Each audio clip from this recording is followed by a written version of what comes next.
Hello everyone, అందరికీ నమస్తే. Welcome back to my channel. So ఈరోజు నేను చాలా ముఖ్యమైన వీడియో చేయాలనిపించింది, మీ అందరితో షేర్ చేసుకోవాలనిపించింది. సో ఈరోజు వీడియో ఏంటంటే omega 3 and omega 6 fatty acid ratio గురించి మాట్లాడదాం అనుకుంటున్నాను. Omega 3, omega 6 fatty acid ratio మనం ప్రతిరోజున మన ఆహారంలో ఎందుకు బ్యాలెన్స్డ్గా ఉండాలో అనేది కూడా చెప్తాను. ఇది నేను వీడియో పార్ట్ 1, పార్ట్ 2 కింద చేయాల్సి వచ్చింది. సో పార్ట్ 1లో దాని రేషియో, ఎలాంటి ఆహారం తీసుకోవాలి, ఎంత తీసుకోవాలని చెప్తున్నాను. అండ్ పార్ట్ 2లో రియలిస్టిక్గా అంటే నేను ఎలాగా నా ఆహారంలోకి డైట్లోకి ఇంక్లూడ్ చేసుకున్నానో what I eat in a day లాగా వీడియో చేసి పెడతానమాట. సో అన్నిటికంటే ముఖ్యమైన విషయం ఏంటంటే ఒమేగా 3, ఒమేగా 6 రేషియో ఏంటంటే 1:2 కానీ 1:4 ఉండాలన్నమాట. కానీ మన మోడల్ స్టైల్లో ఒమేగా 6 వచ్చి 20:1 రేషియో అయిపోయిందనమాట. అంటే ఒమేగా 6 ఉంటుంది మన డైట్లో, ఒమేగా 3 అనేది నిల్ అయిపోయింది. సో ఎప్పుడైతే మనకి ఒమేగా 6 ఎక్కువ అయిపోయి ఒమేగా 3 తక్కువ ఉంది, అసలు లేదు కూడా ఇప్పుడు జనరేషన్లో అయితే, అప్పుడు ఏమవుతుందంటే ఆర్థరైటిస్కి దారితీస్తుంది, ఇన్ఫ్లమేషన్కి, హార్ట్ డిసీజెస్కి, మత్తు మరుపులకి, అబ్బో చాలా అంటే చాలా అనమాట. సో కంపల్సరీగా బ్యాలెన్స్గా తినాల్సిన అవసరం చాలా ఎక్కువ ఇంపార్టెంట్. దీని మీద ఆర్టికల్ కూడా ఉంది, మీరు కావాలంటే చదువుకోవచ్చు. కాకపోతే అప్పటి వరకు నా వీడియో మీకు తెలియచేయడానికి నేను ఈ వీడియో అనేది చేస్తున్నాను అనమాట. కొందరికి తెలియని విషయాలు కూడా ఉంటాయి కదా కొన్ని. సో ఈ విషయం చాలామందికి తెలియదని నేను అనుకుంటున్నాను. సో ఎంతో కొంత నేను ఈ ఇన్ఫర్మేటివ్ అయితే వీడియో ఉందో మీ అందరిలో పాస్ చేయాలనుకుంటున్నాను అనమాట. సో కంపల్సరీగా నా వీడియోని మీకు నచ్చితే ఇన్ఫర్మేటివ్గా అనిపిస్తే లైక్ చేయండి, వేరే వాళ్ళకి షేర్ చేయండి. ఇన్కేస్ మీకు తెలిసి ఈ విషయం అనుకుంటే దాన్ని లైట్ తీసుకోకండి, వేరే వాళ్ళు కూడా ఈ విషయాన్ని పంచండి. చాలా చాలా ఇంపార్టెంట్. సో ఒమేగా 3 ఫుడ్ మనకి దేంట్లో ఉంటుంది, ప్లాంట్ బేస్లో వచ్చి flax seeds, chia seeds, him seeds and walnuts. And మనకి ఒమేగా 3 నాన్ వెజిటేరియన్ వాళ్ళకి ఫ్యాటీ ఫిష్ అంటే ఫిష్లో ఉంటుంది. అన్ని ఫిష్లో కాదు, సాల్మోన్, మ్యాక్రెల్, సార్డిన్స్ ఇవన్నీ ఏంటంటే వంజరం చేప, నెత్తలు, కవల చేపలు, చిన్న చిన్న చేపలు వాటిల్లో మాత్రమే దొరుకుతుంది. అంటే సముద్రంలో చేపల్లో దొరుకుతుంది, అన్నిట్లో కాదనమాట. అవి కూడా చాలా కాస్ట్ ఉంటుంది, ప్రతిరోజు తీసుకోవడం కూడా కష్టమే. సో ప్లాంట్ బేస్డే మనం స్టిక్ ఆన్ అయిపోదామంటే అలా కూడా కుదరదు. ప్లాంట్ బేస్లో ఒమేగా 3 ఉంటుంది, కానీ ఏఎల్ఏ ఉంటుంది. ఒమేగా 3 కూడా 3 భాగాలుగా ఉంటాయి, ఏఎల్ఏ, ఈపీఏ, డిహెచ్ఏ అనమాట. సో మనకి ఫ్లాక్స్ సీడ్స్, చియా సీడ్స్ తినడం వలన ఏఎల్ఏ అందుతుంది ప్లాంట్ బేస్డ్ తింటే. కానీ ఈపీఏ, డిహెచ్ఏ అందాలంటే ఫ్లాక్స్ సీడ్స్, డిహెచ్ఏ మనం ప్రతి రోజున మన డైట్లో తీసుకోవాలి. అండ్ దాంతోపాటు ఫ్లాక్స్ సీడ్స్, చియా సీడ్స్తో పాటు మన vitamins, zinc, magnesium, vitamin C కూడా బ్యాలెన్స్ డైట్గా ఉంటే అప్పుడు మనకి 15 to 20% ఈపీఏ కన్వర్ట్ చేస్తుంది, 5% డిహెచ్ఏ కన్వర్ట్ చేస్తుంది అనమాట. సో బ్యాలెన్స్ డైట్గా తినడం అంత ఇంపార్టెంట్ ఈ జనరేషన్లో. చేపల్లో ఉంటుంది, కానీ చేపలు ఇలాంటి వంజరం లాంటి చేపలు తినేలాగా అయితే కనుక వారానికి 3 సార్లు తింటే పుష్కలంగా వైటమిన్ 3 అనేది అందుతుంది. అలా అని చెప్పి ఒమేగా 6 ఎక్కువ తినేస్తాము, చేపలు తినేస్తాము అంటే బ్యాలెన్స్ అవ్వదు. ఒమేగా 6 బ్యాలెన్స్ చేసుకోవాలి. ఒమేగా 6 దేంట్లో ఉంటుందో మాట్లాడుకుందాం. ఒమేగా 6 సన్ఫ్లవర్ సీడ్స్లో ఉంటుంది, మిగతా నట్స్ సీడ్స్లో కూడా ఉంటాయన్నమాట. కానీ ఏంటంటే ఇప్పుడు ఎగ్జాంపుల్ సన్ఫ్లవర్ సీడ్స్ చాలా మంచిది, దాంట్లో మంచి గుణాలు కూడా ఉన్నాయి కదా. ఒక స్పూన్ సన్ఫ్లవర్ సీడ్ తింటే దాంట్లో 3 వాల్నట్స్ తింటే దాని రేషియో అనేది బ్యాలెన్స్ అవుతుంది. లేదా ఒక చియా సీడ్స్తో కలిపిన సోక్ చేసిన ఒక గ్లాస్ వాటర్ తాగినా, సన్ఫ్లవర్ సీడ్స్ తీసుకున్న ఒమేగా 3, ఒమేగా 6 బ్యాలెన్స్ అవుతుంది. మనకి ఒమేగా 6 మన డైట్లోకి కంపల్సరీగా కావాలి, కానీ గుడ్ ఒమేగా 6 కావాలి, బ్యాలెన్స్లో కావాలి అనేది నోట్ చేసుకోండి. సన్ఫ్లవర్ సీడ్స్ మంచిది, ఒమేగా 6 కావాలి, ఇన్ఫ్లమేషన్ని పెంచుతుంది అనమాట. అండ్ ఒమేగా 3 ఇన్ఫ్లమేషన్ని తగ్గిస్తుంది అనమాట, బ్యాలెన్స్ చేస్తుంది మన బాడీలోకి. ఎలా అంటే ఎగ్జాంపుల్ చెప్పాలంటే, ఇప్పుడు మనం జనరల్గా ఒక దోసపిండి ఆడించుకున్నప్పుడు, అంటే ఒక దోసపిండి ప్రిపేర్ చేసుకున్నప్పుడు ఒక గ్లాస్ పప్పుకి 2 గ్లాసులు బియ్యం వేస్తాం, లేదా ఒక గ్లాస్ పప్పుకి కొందరు 3 గ్లాసులు బియ్యం కూడా వేస్తారు, అట్లు బాగానే వస్తాయి. అదే కనుక మీరు 3 గ్లాసులు రైసే వేస్తాను, మినపప్పు అసలు వేయను అంటే దోశ అనేది రాదనమాట.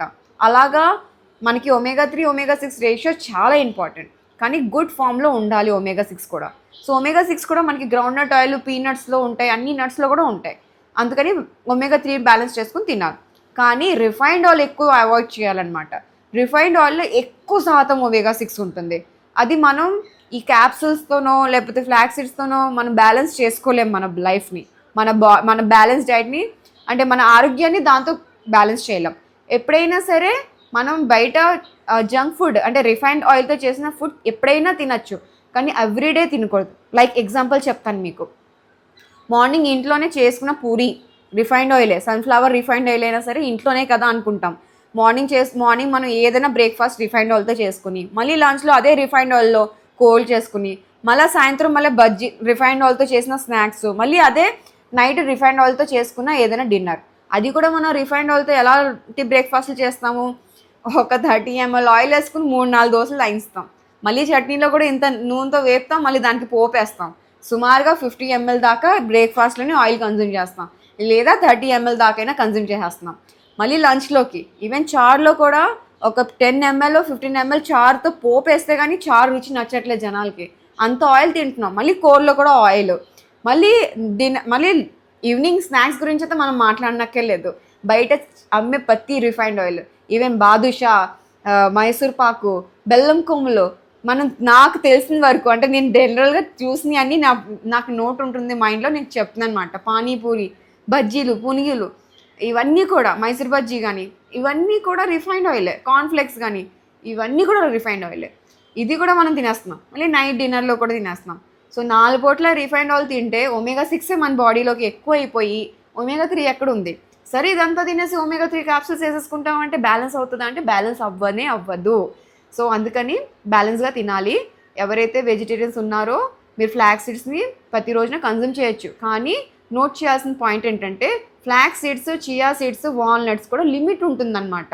ఫ్లాక్స్ సీడ్స్ని 10 to 20 grams తినాలి.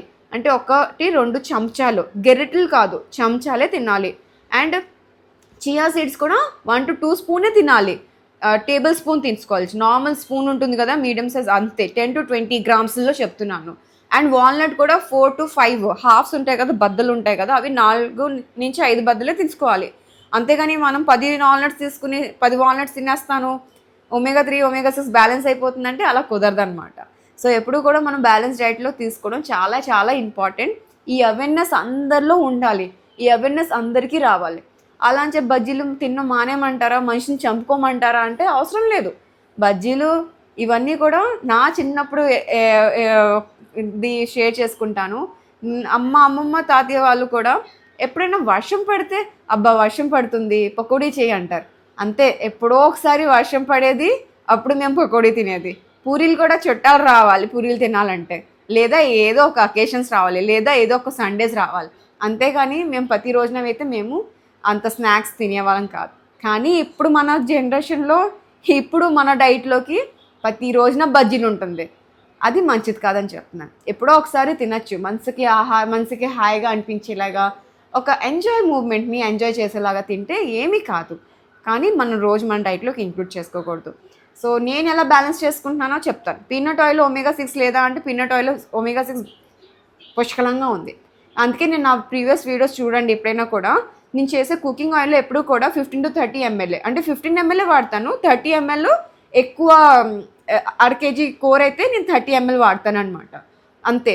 మొత్తానికి ఓవరాల్గా పర్ డేనా నేను 30 ml groundnut oil, cold press ఆయిలే వాడతాను. రిఫైన్డ్ ఆయిల్ వాడను అసలు. లీటరే కొంటాను. అబ్బా మీరు బాగా డబ్బులు ఉన్న వాళ్ళు కదా అందుకే కోల్డ్ ప్రెస్ ఆయిల్ కొంటారంటే నేను దీన్ని కూడా ఎగ్జాంపుల్ చెప్తాను. నార్మల్గా ఒక రిఫైన్డ్ ఆయిల్తో మీరు నార్మల్ ఫ్యామిలీ, నార్మల్ అంటే చాలా చాలా నార్మల్ లో ఫ్యామిలీ రిఫైన్డ్ ఆయిల్ ఈజీగా కొనుక్కుంటున్నారు. ఏదో ఒక ఆయిల్ కొనుక్కుంటున్నారు. ఏ ఆయిల్ అయినా సరే 50 రూపాయలకి అయితే రావట్లేదు కదా, అట్లీస్ట్ 200 లేదా 150 పెట్టాల్సి వస్తుంది. ఇప్పుడైతే ఆయిల్ రేట్, మామూలు రిఫైన్డ్ ఆయిల్ రేట్ కూడా పెరిగిపోయింది. ఇప్పుడు నేను వాడుతున్న కోల్డ్ ప్రెస్ ఆయిల్ ఏదైతే ఉందో లీటరు నాకు ఆఫర్లోకి 395 రూపీస్, అంటే 400 చేంజ్ ఉంటుంది. కానీ నాకైతే 495 రూపీస్ లేదా 400 అనుకోండి వస్తుంది. నేను నెలకి లీటర్ ఆయిలే వాడతాను అనమాట. మొత్తం నెలకి లీటరే వాడతాను, అంటే నాకు 400 అయింది. అదే రిఫైన్డ్ ఆయిల్ నార్మల్ పర్సన్ ఇంట్లో 2 లీటర్ పైనే వాడుతున్నారు, అదైనా సరే 400 అయింది. సో దీనికి డబ్బుల విషయంలో మాట్లాడితే ఏమీ ఇది లేదు. మనం నూనె తగ్గించుకొని తినాలి.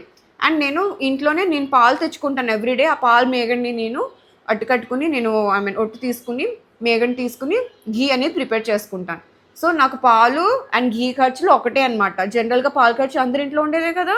సో అలాగే నేను తెచ్చుకున్న పాలతోనే నేను నెయ్యి కాసుకుంటాను, నెయ్యి వాడతాను, దోశల్లోకి వేసుకుంటాను. అండ్ ఎప్పుడైనా ఈవినింగ్ ఏదైనా స్నాక్స్ లాంటి వాటిల్లో కూడా నేను ఘీ వాడుకుంటాను అనమాట. ఎక్కువగా బేసిక్గా ఘీతోనే నేను పప్పు చేస్తే కనుక నెయ్యి తాలింపు వేసుకుంటాను. ఎందుకంటే నెయ్యిలో కూడా omega-6 అనేది ఉండదు.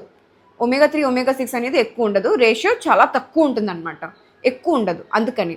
సో చాలామంది మస్టర్డ్ ఆయిల్, కోకోనట్ ఆయిల్ని పెద్ద పెద్ద న్యూట్రిషన్స్ వాళ్ళు, డాక్టర్స్ వాళ్ళు అవి వాడుకోమంటారు, ఎందుకంటే దాంట్లో ఒమేగా 6 ఉండదన్నమాట. కానీ చిన్నప్పటి నుంచి కోకోనట్ ఆయిల్, మస్టర్డ్ ఆయిల్ అలవాటు ఉన్న వాళ్ళు తినచ్చు. అదొక ఒడిశా వాళ్ళకి మస్టర్డ్ ఆయిల్ చిన్నప్పటి నుంచి అలవాటు, తమిళనాడులో కేరళ సైడ్లో అందరికీ కోకోనట్ ఆయిల్ అలవాటు. సో వాళ్ళు వాడచ్చు అనమాట, వాళ్ళు తీసుకోవచ్చు. కానీ దానికి కూడా ఒక లిమిటే, ప్రతి రోజున ఎంత మంచిదైనా ఎక్కువగా తినకూడదు. ఎంత మస్టర్డ్ ఆయిల్ మంచిదైనా, ఎంత కోకోనట్ ఆయిల్ మంచిదైనా దానికి లిమిట్ ఉంటుంది. ఆ లిమిట్ని మనం ఎప్పుడు కూడా దాటకూడదు అనేది నోట్ చేసుకుని గుర్తు చేసుకుంటేనే ఆరోగ్యంగా ఉంటాం. ఎవరైతే ఆరోగ్యంగా మారాలనుకుంటున్నారో ఖచ్చితంగా ఈ వీడియో వేరే వాళ్ళు కూడా పాస్ చేయండి, మీరు పాటిస్తే బాగుంటుందని కోరుకుంటున్నాను. ఇంకా మాకు ఏం తిన్నా పర్వాలేదు అనుకుంటే కనుక వాళ్ళు ఈ వీడియోని కంప్లీట్గా స్కిప్ చేయొచ్చు అనమాట. సో ఈ వీడియో నేను ఇక్కడితోనే ఎండ్ చేస్తున్నాను. Thanks for watching. మళ్ళీ కొత్త వీడియోతో మీ ముందుకు వస్తాను. Thanks for watching. బాయ్.